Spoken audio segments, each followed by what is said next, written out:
We are back, people. What is up? Stream live. Dolphins. Going over the Dolphins training camp today, as per usual. But today we got a little first joint practice with the Commanders. I believe it's the only one because tomorrow they're off and have the preseason game on Saturday. But always nice to see them versus new competition. Definitely seemed like an off day for the team, which is fine. It's training camp; those things happen. Definitely, that's where you take those lessons and you learn from them. But they started slow, turned up a little bit after that. But getting into this, oh yeah, and also apparently the Dolphins were Matthew Judon got traded yesterday to the Falcons from the Patriots. That's good news for the Dolphins that he's out of the division. Honestly, he's caused a lot of problems for them. But apparently the Dolphins are one of the teams involved, which is interesting to hear that they were trying to make a trade with Patriots. Probably why it didn't happen, but I think that's just a sign that they got ammo, they got picks, they got money. They're willing to make moves. If those moves, are out there, players are available that they can get. I think they're gonna, try to go after that and see if that can happen, And just didn't happen this time. But I think there will definitely be moves potentially made in the future if guys become available. And go over. Let's see, going through Wingfield's tweets as usual. Coach McDaniel said Exukama was the fastest GPS player at yesterday's practice, which is interesting that he brought that up. I know the Dolphins struggled early on. The orange jersey player was Kendall Fuller going against his older team. Fuller's had a really strong camp. Let's see. Dolphins first 2 reps of red zone on O are runs off the right for good gains. 5+ from the 10. First one, Ingold and Smith, then to the edge. Second one, Jonnu and Austin cleared the path. Nice.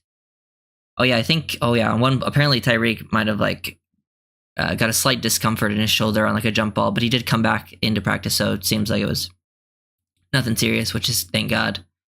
Ezukanma wide open on a slant. Skyler finds him, but it's off the chest and incomplete. Definitely can't have that. I know the Dolphins account posted a video of Easy making a nice one-handed catch, but I think this, right here. You can't be having those, easy drops. This is a huge period. I think guys like Ezukanma, I'll show that one more time. But Ezukanma, Cam Smith, this is a very important time. Guys that are, were decently high draft picks that needed to, step up right now and, make some big plays. And because they've been out with injuries and they're kind of fighting for spots. I mean, Cam Smith is fighting for playing time, while Ezukanma was kind of fighting for just a spot on the roster. Edge, yes. O-line, no. You're talking about the trading. I mean, I think they'll trade for anyone. If anyone good that's available and they think it could help the team improve. I'm just surprised that they tried to at least I guess reach out to the Patriots.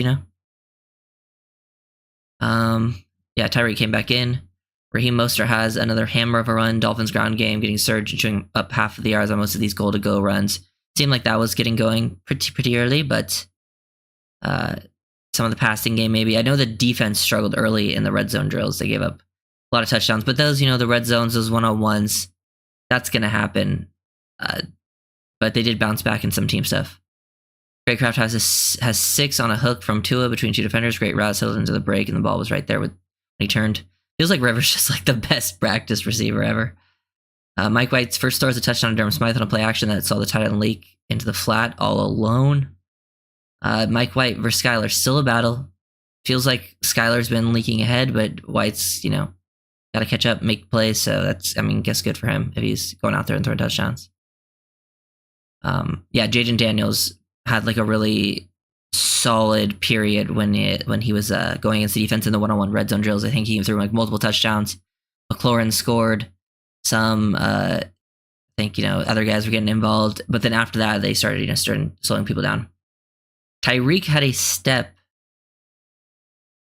Tyreek had a step on St. Juice, but Tua overshot him. Wait, let me see if this works. Oh my God, it actually works. I can show chats on the screen now. Yeah, Phil said Easy seems like he's on the way out. Yeah, it's definitely a decent chance of that happening at this point. Maybe the Judon action was before signing Agba. I don't think so, because it seemed like more recently Judon was doing the like sitting out stuff. I think they were just like, because Judon is one of those guys that can do like multiple different things on D-line, and he has experience playing in that Baltimore system. So I just imagine they found out he was available and then reached out to him, reached out to the Patriots. I don't know if it was super serious. Wynn gone too? What, you mean like they're going to cut Isaiah Wynn? Or did they cut? What are you talking about? I mean, he's on the PUP right now. I mean, I imagine if he comes back, he has a chance of playing, you know?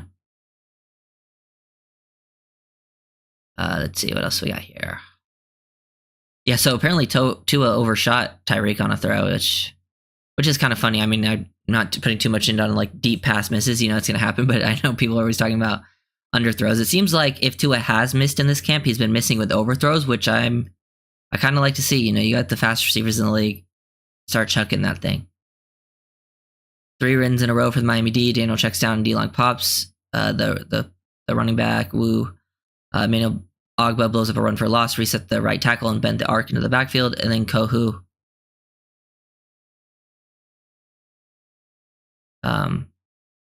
reset the arc into the backfield. Then Kohu is all of a receiver to force an incompletion in the middle of the field. Yeah, he has been seen apparently. Seen where?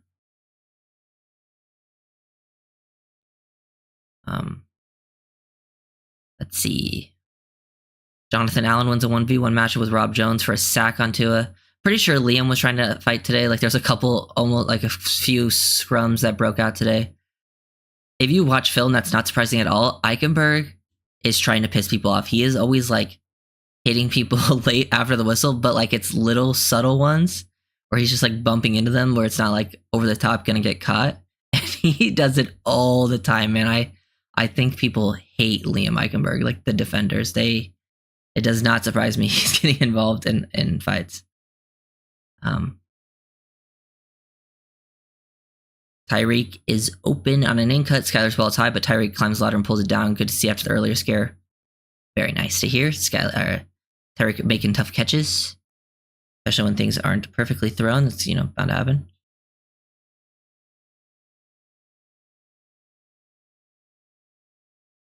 Ooh, why did that happen?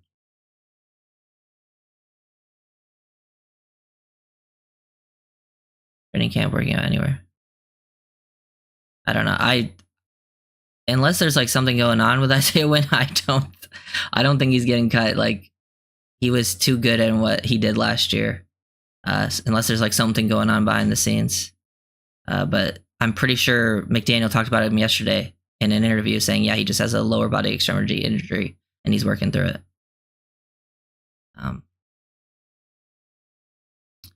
Skyler's ball is on the inside hip of Smythe on an outbreaker, and it takes him into a big hit. Things getting chippy early.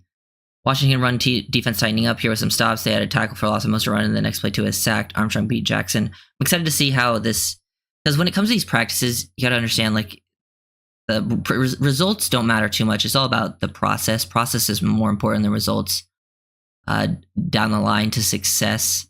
I think a lot of teams, they're not like, you know, running plays like they would in a game. They're putting their players in tougher situations. So that's why you see like a lot of these things happening, especially in these joint practices. They're not trying to, you know, show their hand.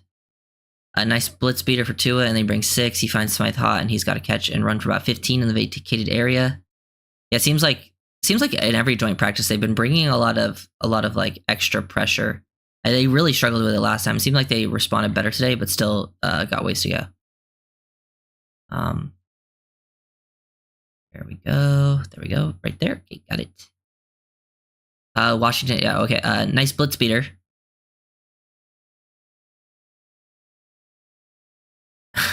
No, he's not. OBJ is not going down that path.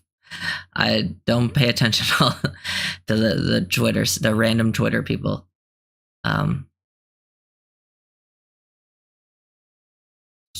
Nice blitz beater for Tua, and they bring 6. He finds out Achane has a big run with a few nifty moves and is in the second level clean run behind Julian Hill, Patrick Paul, and Jason Hines. Imagine, you know, that you got Hill at tackle, or Hill at tight end, Patrick Paul at tackle, Jason Hines at guard. Forgot, yeah, they brought back Jason Hines after the Keon Smith injury. Maybe he becomes a practice squad player, but I don't see him making the roster. But he does have some nice traits that could potentially be worked with. We'll see how that plays out. Apparently, oh yeah, this was a play I saw talked about a lot on Twitter. Mike White hits Malik Washington for a bomb, makes a contested catch, survives the ground with the ball stripped afterward. The officials on the field ruled it complete. Play went for about 40.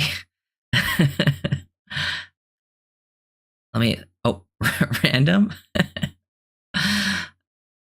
I mean, I was laughing at that stuff yesterday when OBJ was responding to that stuff. Yeah, so that was a play I talked about a lot. The Malik Washington, was it a catch? Was it not a catch? I just like hearing like that he was like at least making these contested plays. I feel like it's something Malik does really well for a smaller slot type receiver. A lot of small.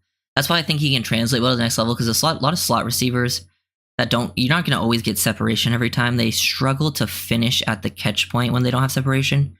It's one thing Malik is really good at, is making tough catches, whether it's contested or uncontested, and it's just a poor throw, and he can, adjust behind the frame, above the frame, whatever it is. I think that I really hope they give Malik a little more run in the slot next game and use him more in his natural position.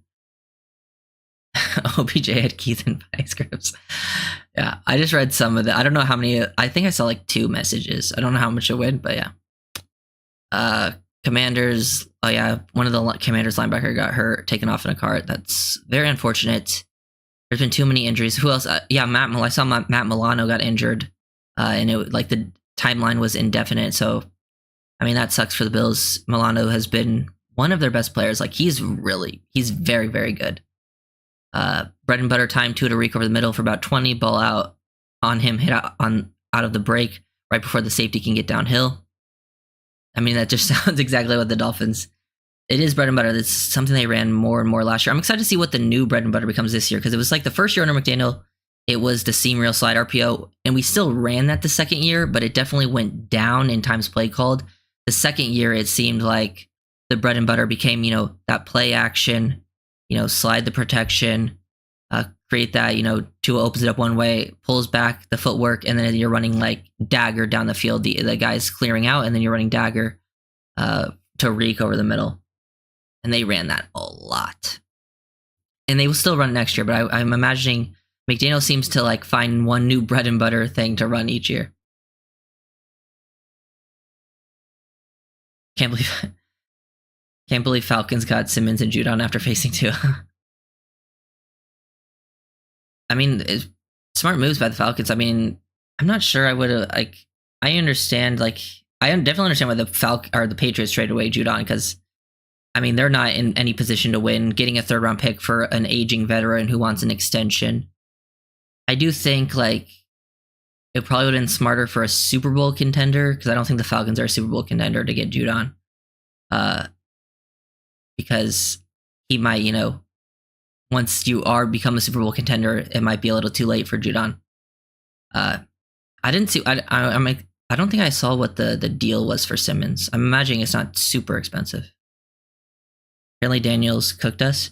Yeah, well, in the red zone drills, he definitely had a lot of touchdowns. But from what I've heard, it also, once it became like team drills, because the offense should have the advantage in one-on-one red zone drills, and not even just one-on-one drills in general.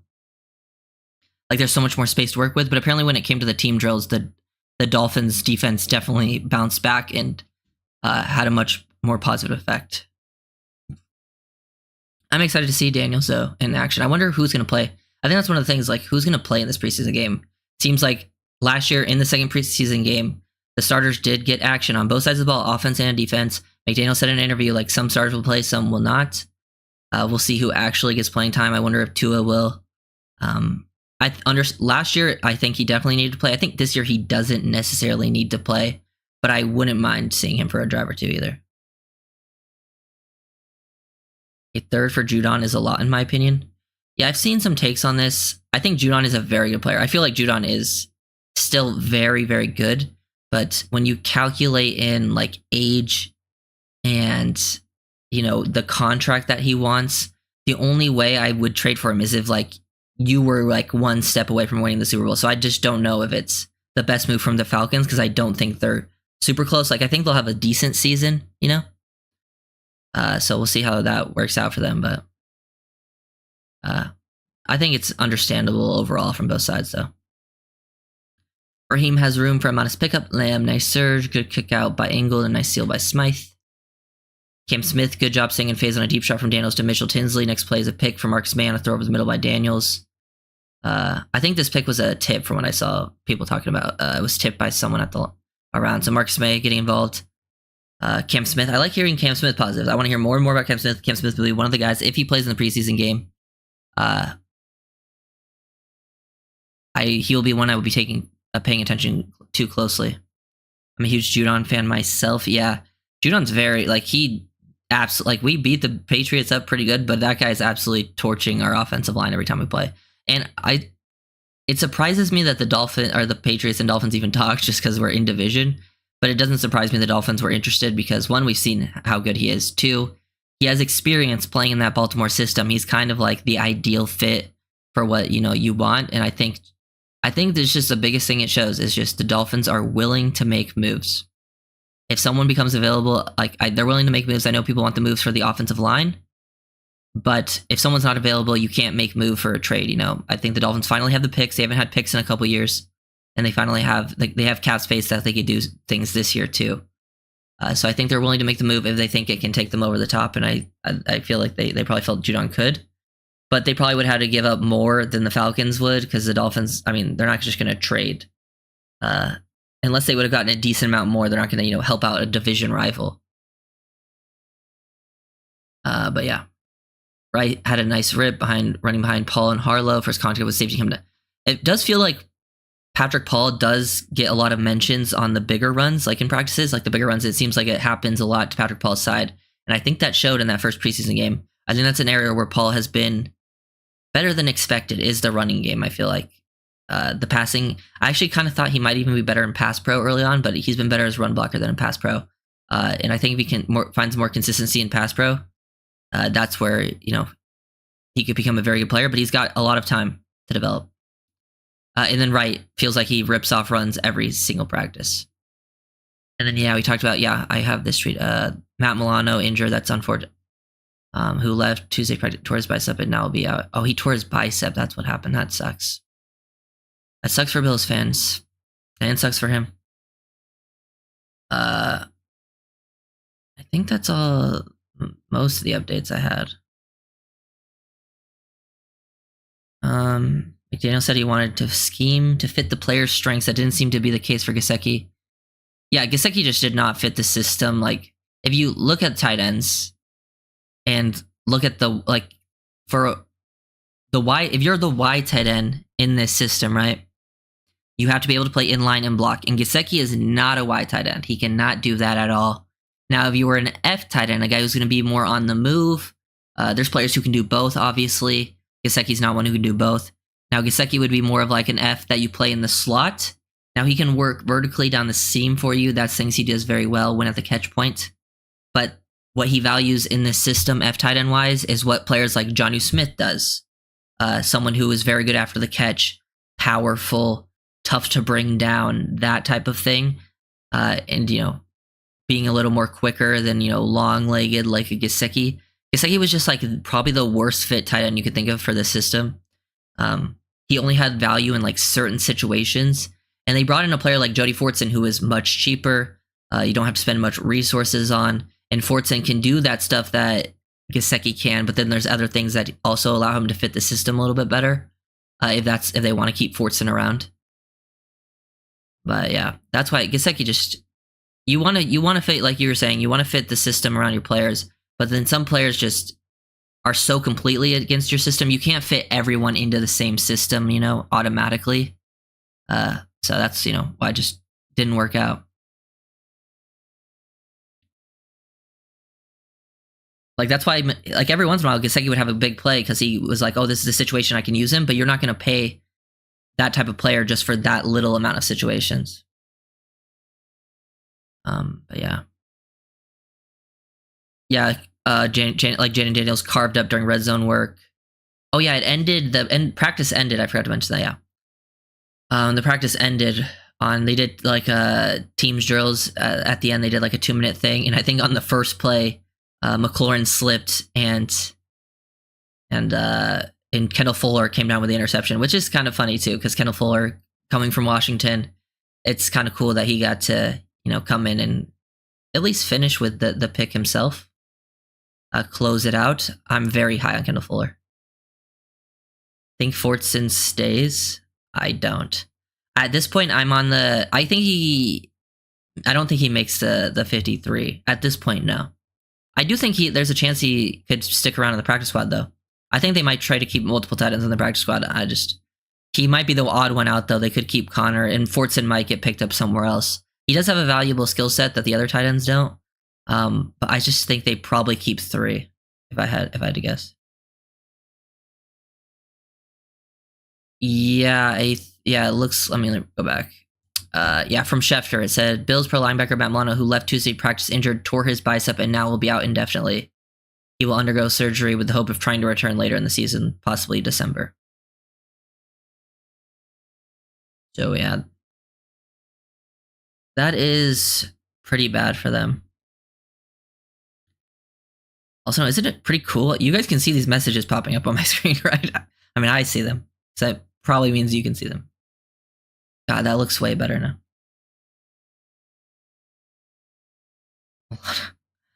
Milano got hurt last year too, which is... He was out for a while last year too. Wasn't it something similar to... I don't know if it was a torn bicep, but I feel like it wasn't...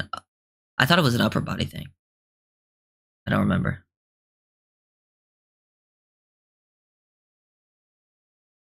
Let's see. Anything else? Yeah, some of the beat reporters said, like, once it got to field and, like, they did 11 on 11s, Daniels was starting to get neutralized. Obviously, he probably wasn't trying to run. You take those things with a grain of salt. It's all process over results, It's fine if your team doesn't perform super well some practices. That's where you're trying to learn. It's good when they do perform well, too. But I like seeing, a little more up and down, and then when it comes to the games, you perform well. I think that was the biggest thing, is that in the preseason game, a lot of the guys individually performed well.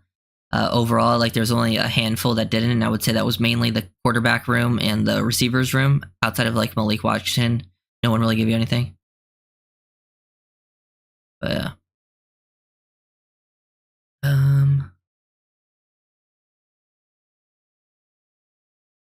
Apparently, Jameson Crowder beat Patrick Morris for a touchdown catch. Defense wasn't doing well early.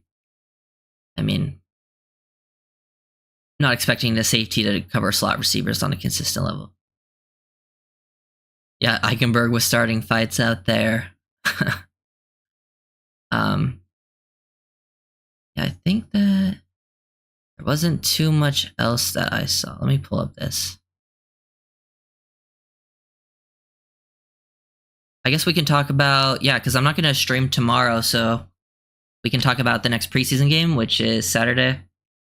So extra day, because it was last week was on Friday, so it's an extra day to wait, unfortunately. And then I think the next one, then the third one will be on Friday. So this is the second one, with this new format that they've had, the past couple years now, where you only play 3 preseason games instead of 4. It used to be that third preseason game is when you start seeing a lot of the starters play. Now it's the second preseason game. I think last year in the second preseason game, we saw a lot of them get drives on both sides of the ball offensively, because I think Tua got a couple of drives, because I think the first drive ended wasn't like the first play interception, and the second drive was much cleaner, much better. And then the defense, I remember being out there, because I remember like David Long making multiple impact plays versus the Texans. It's also a good, you get to see like rotation too. You can see like where players start to go ahead. I think this is like the game where it's important to see which players are kind of ahead of each other. Probably the most important. You can get an idea. So paying attention to the D-line room, the tight end room will be important. I think the DB room will be very interesting to watch. Not necessarily for rotation, just to see, because I think it's very close. So that one can go either way. I don't know if it super matters with that room. So we'll see who ends up coming out on top. And then there's just, the other positions, like people fighting for spots in, different areas of the roster. Always watching the O-line.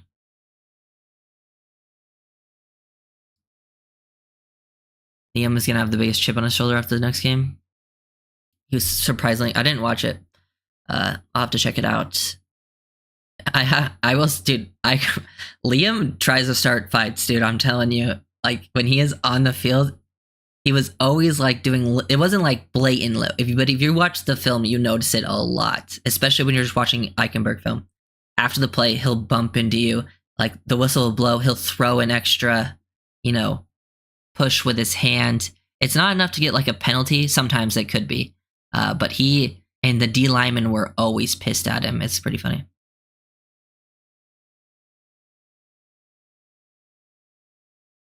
Let me see. Ryder, not here, but I've seen a lot of comments where fans think coaches know the 53 now at this point. I couldn't just go more. What are your thoughts? Okay. Yeah, I also don't agree with that. I'm sure they have an idea. Like, they obviously have an idea for a lot of the players, but the whole 53, no. There's still a lot of battles happening. I think, they're probably, they definitely have an idea in their mind, but there is no set in stone, especially at certain positions, I think. Especially like order of roster, like in the corner room, I think they probably know like probably who the corner room will be, but they don't know the exact order of the roster. I think like the safety room, they're still probably deciding. They're like, okay, do we keep do we try to get Patrick McMorris to the practice squad? Do we keep him on the roster? Get rid of a Marcus May and Elijah Campbell. They're probably they're still mulling that stuff over. The preseason will still play a part in that. The tight end room for sure. They're still thinking about. The D-line room for sure. I don't think they know. They probably have an order, but they do not know who will be on the 53 for that D-line room yet. Especially like it'll be Deshaun Hand, Brendan Peely, Jonathan Harris, Neville Gallimore, Isaiah Mack. Who do they keep on their practice squad? Things like that. So yeah, I don't agree with that. I thought Liam was soft though. I don't know if I would describe Liam as soft. I don't think he's strong. Like there's a difference from lacking play strength and being soft. Like I don't think he's the strongest lineman. But he will go out there and try to fight. Plus, he did play injured last year. At the end of the season, which you got to respect. I feel like that shows toughness.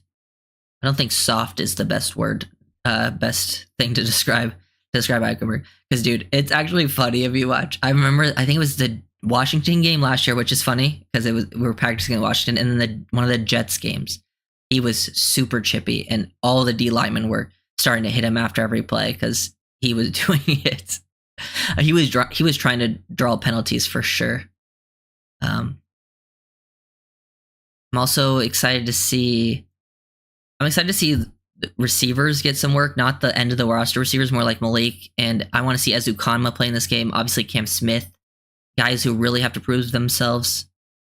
I'm imagining we're going to see more of these top players, and then obviously I want to see Chad Robinson and Muhammad Kamara. We didn't get to see Kamara at all, and Kamara needs playing time. I feel like I need to see him live, so I want to see him out there. I think it's big for him too, because when you're a 5th round pick, you're not a lock for the roster. Now, with all the players that have gotten injured at edge, I think he's going to make the roster. I would be surprised if he didn't, but 5th round picks aren't a lock, so like you need to go out there and see playing time. I want to see Malik play more of his natural position. Those types of things. See if there's any O lineman that steps up. I want to see more Andrew Meyer. Liam does not handle power. Yeah, that's what I'm saying. He's not a great like play strength guy, but that doesn't mean he's soft, because that just means like I would say he's tough, not powerful, Yeah, he played hurt last year, so I can't call him soft. He's just not that good. Yeah. Very true. He is not the best player. I will say most fans think he's like the worst player ever. I don't think that's the case either. I do think he's an NFL player that you can have on your squad as a depth guy. I think he's fine as a depth guy. I'm not fine with him as a full-time starter, which it seems like that's what's going to happen with the Isaiah Wynn injury. What do you think of Ike at center? I imagine if Brewer is hurt, he'll be the first option at center because I think he probably has the most chemistry with Tua. Like he at least has experience snapping with Tua, so I imagine they're going to go to Eichenberg at center first. I prefer him at guard. I think he's a better guard than he is. I think he's a better right guard. I would go this. I think he's right guard, then left guard, then center is like where he played his best last season. He did improve as the year went on at center. Like his first game against the Bills was horrible. It was probably the worst performance of anyone on the Dolphins last year. Was that game in week 4 versus the Bills? Then after that, I thought he looked a little bit better, but it was still not great. So center is not where I would be putting him, but he probably will be that center. Because that expectation, that's a big part of it. It's a very good point. The expectation thing is for sure. Like I was not the 2021 draft. I loved like when Waddle and Phillips were the picks I wanted. Like when Waddle was there, I was like Waddle's my number one choice, and they took him. When Phillips was there, I was like Phillips is my number one choice, and they took him. I think Holland was also. I think I had a top 2. I can't remember who my other one was, but I had Holland or someone else, and then they took Holland. So I was super hyped with that draft. Then we got into our next second round pick, and I had 2 guys. I wanted Jeremiah Owusu-Koramoah, who just got extended, and then I wanted Creed Humphrey, who has been a very good center for the Chiefs. And then they went with Eichenberg, which was disappointing to me, and he's never lived up to his second round expectation. And it is understandable why people think he's like awful. But yeah. I wouldn't say he's definitely improved, but he's never lived anywhere close to what you want, you know? And I do expect to see improvement from this year. I think he'll be better than he was last year, more experience in the scheme. He actually did a pretty good job in the running game last year. Like I'll give him credit for that. Like he understood his assignment. He did a lot of good things, reach blocking, cutting people off, especially at guard. And he also played hurt, but he's not someone I want out there on a consistent basis. Anything else with this? Oh yeah, I think who did I post it? I think tomorrow I'm gonna try to get a Brandon Peely film out because I think there's enough clips on him, and I also might do Jason Maitrey, and then obviously we'll have the game on Saturday and we'll get new film to look at. Hopefully we get some new players that haven't played, you know, like Chop and Kamara and stuff like that.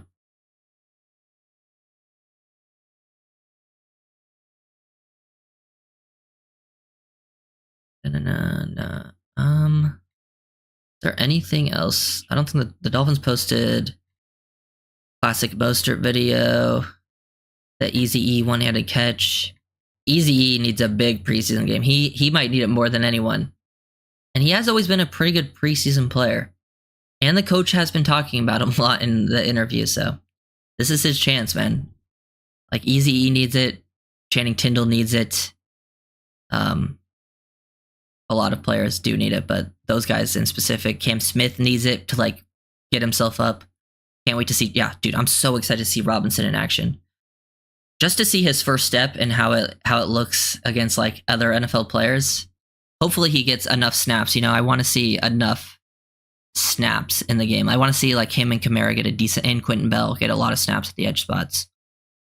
Like the first team offense, I don't need to like if they do play the first team offense.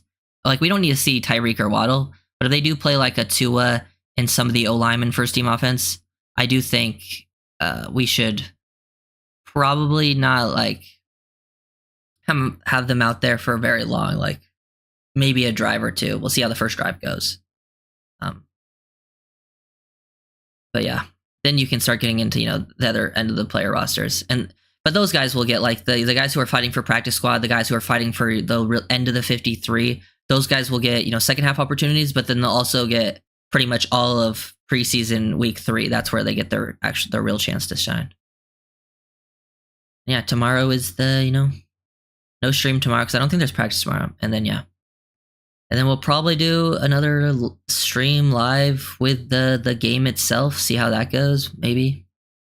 I'm excited. I figured out, I got a new camera. It kind of looks better. I'm still trying to figure out the settings to make it look much better.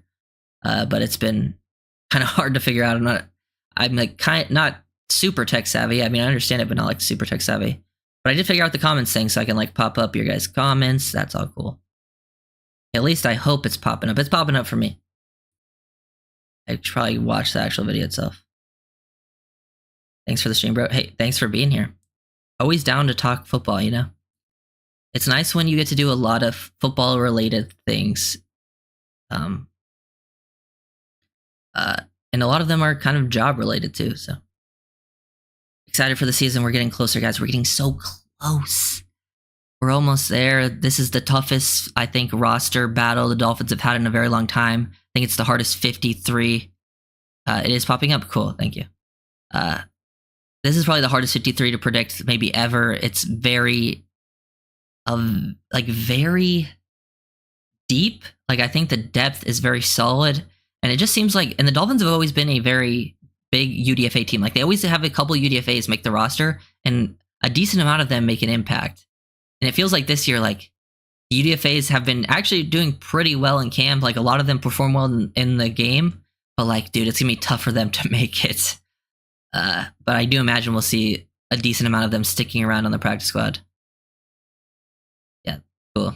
Glad the comments are popping up. But yeah, unless you guys have any more questions, I think that's pretty much it. Unless you guys got any extra things, something's happened on Twitter that I didn't see that's just going down. No. Like one day I'll click on Twitter and they'll make the throwbacks permanent. Actually, no, that's probably never gonna happen. It should happen though. But yeah, excited for the preseason game. We're almost there.